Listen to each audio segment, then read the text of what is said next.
Hello students, welcome back to my channel let's learn everyone. मैं आप सभी का एक बार फिर से अपने चैनल पर बहुत बहुत स्वागत करती हूँ। आज के वोकेबलरी लर्निंग लेसन में हम सीखेंगे फिक्स्ड फ्रेजेस जो एंड से रिलेटेड हैं, मतलब एंड से बनने वाले फ्रेजेस हैं। ये नाउन फ्रेजेस हैं। हर एक फ्रेज़ में दो नाउन हैं। इन दोनों नाउन को रिलेट करने के लिए, जोड़ने के लिए एंड का यूज़ किया गया है। तो चलिए कर लेते हैं वीडियो को स्टार्ट। उससे पहले रिक्वेस्ट है, प्लीज़ चैनल सब्सक्राइब कर लें अगर अभी तक नहीं किया। वीडियो अच्छी लगे तो लाइक करें और शेयर करें। सबसे पहले समझते हैं कि फिक्स्ड फ्रेजेस होते क्या हैं। तो fixed phrases are the phrases that are set that you can't change the wording even if the literal meaning would stay the same.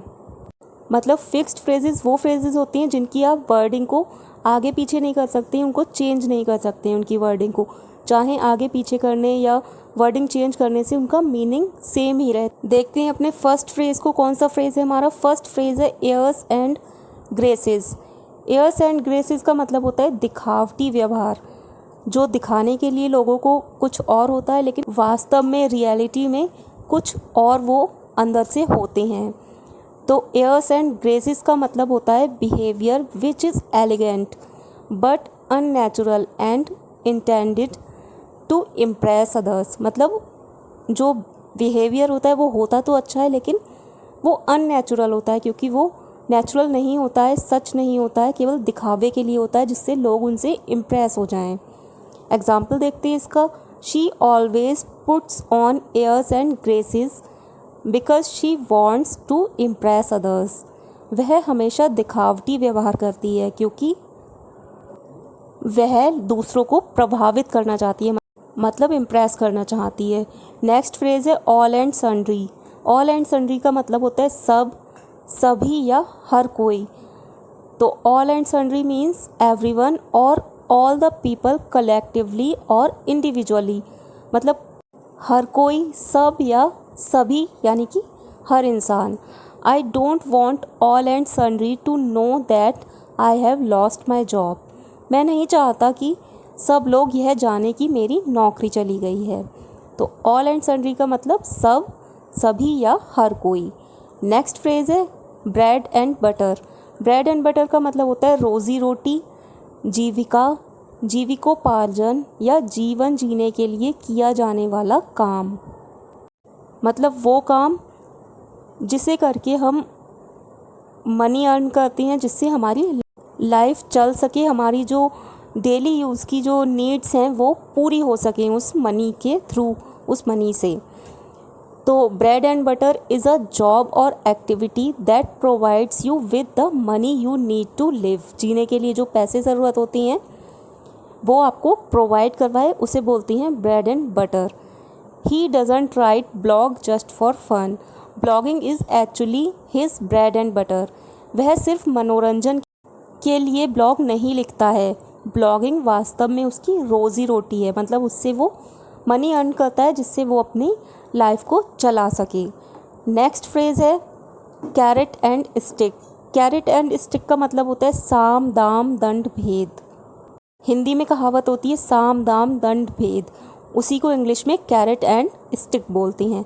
साम दाम दंड भेद मतलब किसी से कोई काम करवाने के लिए हर संभव तरीका अपना लेना, मतलब उसकी तारीफ़ करके, उसे इनाम देके या फिर उसे पनिश करके भी किसी भी तरह से उससे काम निकलवा लेना। अगर तारीफ़ से या इनाम से ना माने तो उसे सज़ा देकर या ज़बरदस्ती उस काम को करवा लेना। Sometimes I resort to the carrot and stick approach with my children to make them complete their homework। कभी कभी मुझे अपने बच्चों से उनका होमवर्क पूरा करवाने के लिए साम दाम दंड भेद वाली नीति का सहारा लेना पड़ता है। मतलब हर तरीके को अपनाकर उन, यानी कि डांट से, मार से, प्यार से, हर तरह से, किसी भी तरह से, जिस तरह से वो कर पाएँ उस तरह से उनसे होमवर्क करवाना पड़ता है, यानी कि साम दाम दंड भेद वाली नीति अपनानी पड़ती है। तो कैरेट एंड स्टिक का मतलब होता है साम दाम दंड भेद। नेक्स्ट फ्रेज है cut and thrust. Cut and thrust का मतलब होता है नोक झोंक या आपस में होने वाली तानों से भरी हुई बातचीत।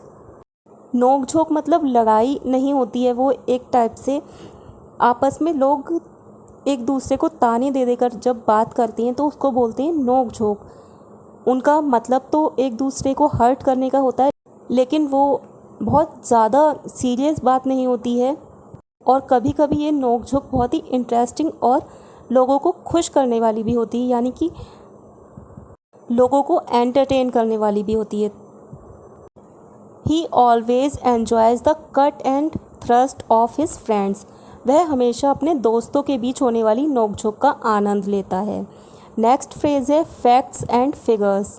फैक्ट्स एंड फिगर्स का मतलब होता है सही और विस्तृत जानकारी।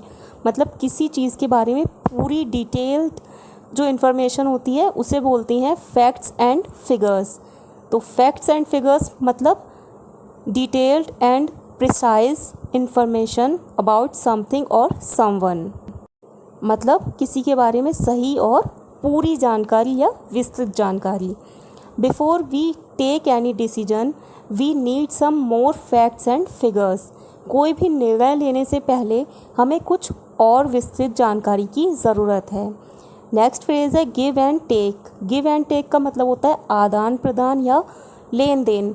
मतलब a compromise where a person gives something in order to get something from another person.